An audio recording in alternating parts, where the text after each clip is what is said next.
Hello, bread lovers. Today, we're diving into the wonderful world of homemade bread. Specifically, we're going to bake a golden crust bread, step by step. It's easier than you think, and the aroma filling your kitchen will be pure bliss. Let's get started. First, gather your ingredients.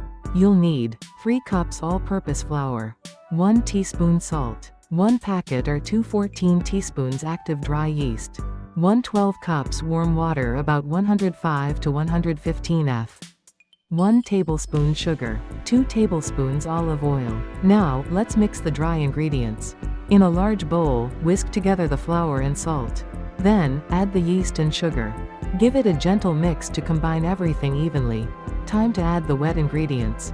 Pour in the warm water and olive oil. Using a wooden spoon or a spatula, start mixing.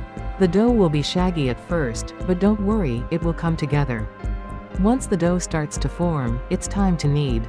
You can do this on a lightly floured surface, or in your stand mixer with a dough hook. Kneading develops the gluten, giving the bread its structure. Knead for about 5 to 7 minutes until the dough becomes smooth and elastic. Now, for the first rise. Lightly oil a bowl. Place the dough in the bowl and turn it to coat all sides with oil. This prevents it from drying out. Cover the bowl with plastic wrap or a clean kitchen towel, and let it rise in a warm place for about an hour, or until doubled in size. Once the dough has doubled, it's time to punch it down. This releases the air bubbles and redistributes the gluten. Gently punch down the dough. Now, shape your bread.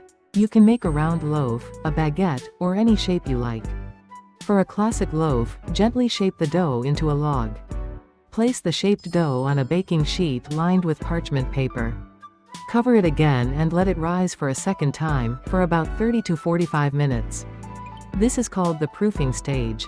Preheat your oven to 375 F 190 C. During the last 15 minutes of the second rise. This ensures the oven is at the correct temperature. When your bread is ready to bake, just before baking, you can brush the top of the loaf with some olive oil or melted butter for a beautiful golden crust. You can also score the top with a sharp knife, or a lame to control how the bread expands during baking. This also gives it a nice look. Bake the bread for 30 to 40 minutes, or until the crust is golden brown and the internal temperature reaches 200 to 210 F 93 to 99 C. If the crust browns too quickly, you can tent it with foil. Once the bread is baked, let it cool on a wire rack. This is crucial. Resist the temptation to cut into it while it's hot, as the bread needs to cool and set properly. Enjoy your golden crust bread. You can slice it and enjoy it with butter, jam, or your favorite toppings.